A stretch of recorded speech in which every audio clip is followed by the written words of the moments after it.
Subscribe to my channel before we dive into this. You won't want to miss what comes next. I never imagined a single text could hit like a punch straight to the chest. But there I was, just staring at my screen, stuck. The message kept flashing like it was taunting me. I'm with Jake tonight. I'm Ethan, I'm 34, and I always thought I understood how things work between me and Leia. She's magnetic, sharp, the kind of woman who grabs attention without even trying. We spent 6 years together, laughing, confiding, celebrating tiny wins, surviving quiet losses. I never expected jealousy to creep up on me, but that moment, it did. Not the wild, burning type. The cold, sinking kind that makes everything click in the worst way. I scrolled back through our chats, hunting for a clue, some hint that would make her message make sense. Nothing. She'd been warm, flirty. The same girl I met in college, the one my parents adored, the one I trusted without question. But text strip away all tone. One line, 3 simple words, and suddenly the whole world you built starts shaking. I could almost hear her voice saying it casually, maybe even joking, but in my chest it felt intentional, sharp, almost like she wanted it to sting. I didn't respond right away. I didn't want to fire off something reactive. I set my phone down, walked to the window, rested my forehead against the cool glass, and just breathed. Outside, the city lights blurred while my thoughts spiraled. I knew I had 2 choices, react or actually act. And reacting, that would only hand her more control. Our relationship had always been delicate, not weak, just precise. Leia feeds off spontaneity, uncertainty, and the quiet thrill of being desired. Me? I'm built on consistency, honesty, respect. Somewhere along the way, those 2 worlds clashed. I thought the cracks were tiny. Turns out, they were wide enough for chaos to slip in unnoticed. I thought about that morning when she brushed past me, distracted, trying to pretend everything was normal while her laugh felt delayed, forced. The nights I waited for a simple goodnight text, only to get nothing at all. No big fights. No obvious betrayal. Just a slow, steady erosion. Indifference that chews at your confidence until you barely recognize yourself. But reading that text again, something cleared up inside me.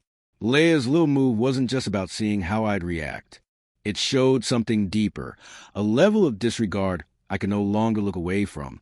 For the first time in months, something settled in my chest. Control, not the kind she tried to wield, my own. I sat at my desk, ran my fingers through my hair, and started drafting a reply. Not angry, not guilt-loaded. Just clean, calm, and final. One purpose. Take the fun out of her attempt to manipulate the moment. I thought about Milo, my best friend since college. He always used to say, "Ethan, you can't let people play chess with your emotions while you're out here playing checkers." I laughed under my breath, remembering how many times he had been right. And then it clicked. This wasn't about Jake. It was never about Jake. It was about me, what I tolerated. And when I decided to be done tolerating it, I reread her message one last time, then typed my response. Short, steady, unshakable. I hit send before doubt could creep in. The whoosh sound filled the room. The pressure in my chest didn't disappear, but it sharpened into focus. I didn't feel victorious, not yet, but I felt aligned again, like I had finally stepped back into myself. Her game might have been cute to her, playful, maybe even exciting, but not this time. I wasn't the same version of Ethan she'd gotten comfortable with. I stood there in the quiet hum of the city, thinking about how the night would unfold. She'd read my reply. She'd feel something, confusion, surprise, maybe regret, and she'd know the balance of control had shifted. This wasn't revenge. This wasn't anger. This was about boundaries, self-preservation, and reclaiming my own worth. For the first time in a long time, I felt a kind of peace settle in. When Leia finally texted back later that night, the city outside had gone still. I didn't check right away. I wanted to sit with the calm I'd earned. When I did check, her message glowed on the screen. "Ethan, what is this?" I could hear the uncertainty in those 4 words. Her game hit a wall she didn't see coming. Stability. I didn't respond. I let her message sit, quiet and heavy. For years, I bent myself backward, making sure she felt secure, memorizing her coffee order, picking up her errands, swallowing arguments, absorbing her moods like a sponge. But there's a point where patience stops being love. It becomes self-betrayal. And tonight, I wasn't betraying myself anymore. Her next text came fast, longer, irritated, confused. Are you seriously ignoring me? Are you going to reply? Or just sit there?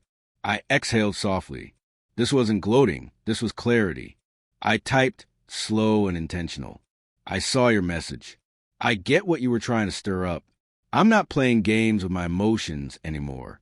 I imagine her staring at the screen, confused, pacing maybe, trying to understand the shift. When someone is used to pulling strings, losing that control hits the hardest. Hours later, she called. Not a text.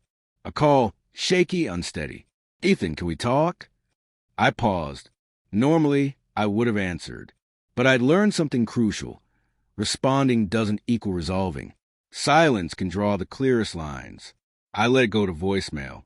The next morning, I met Milo at our usual cafe, sipping coffee as I told him everything. You handled it perfectly, he said, leaning back with that smug knowing look.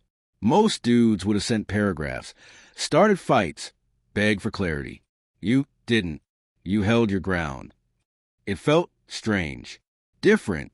I'd always been raised on love requiring endurance, patience, compromise. But now I knew the truth. Love without boundaries turns into convenience. And I wasn't interested in convenient love anymore. Later that evening, when Leah walked through the door, I saw it instantly. The shift. Hesitation. Maybe even regret. She wouldn't say it outright, but she knew she'd miscalculated. Her voice trembled at the edges. Ethan, I raised a hand gently. Leah, intention doesn't erase impact. I just respond in a way that aligns with what I expect. Honesty, respect, and clarity. Non-negotiables. The rest of the night stayed quiet. She tried small talk, choosing her words like she was walking a tightrope. I answered calmly, nothing sharp, nothing bitter. It wasn't ego. It wasn't payback. It was simply reality catching up. Weeks passed, and everything between us shifted subtly but permanently. Leah moved differently around me. Less testing, less pushing, less trying to spark jealousy just to reassure herself. She realized something important. My respect for myself wasn't earned through games. It was already there. I didn't need to say, I told you so. The change said it for me. The biggest lesson, the one I hold closest now, is simple. Emotional self-control is power. Not power to dominate someone else, but power to preserve your dignity, guard your worth, and move through relationships with intention instead of fear. I didn't need to break her down. I just stopped letting her break me.